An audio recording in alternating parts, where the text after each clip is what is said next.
Hai guys, korang tahu tak dekat KKB ni ada pot nak berkayak.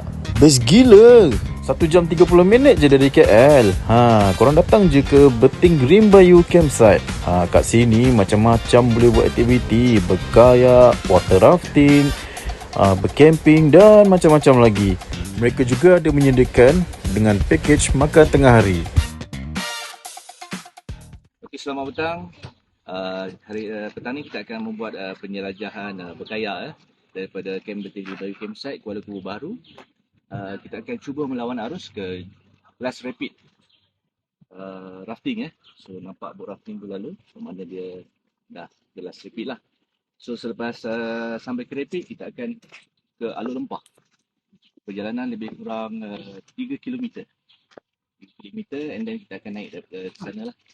Kita akan melalui beberapa rapid juga, dan kita akan naik ke darat and then kita akan turun semula ke air. Kalau korang nak tahu, itulah dia geng Tuan Tanah. Memang sempoi Brother Fuad ni. Apa-apa pun, kita enjoy trip kayak kita. Jalanan mengambil masa 2 jam di sepanjang laluan sungai.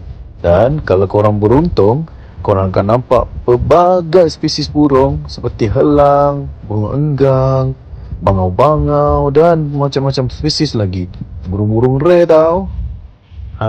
Korang pakatlah dengan family, kawan-kawan untuk beriadah di tempat kami. So, tunggu apa lagi geng?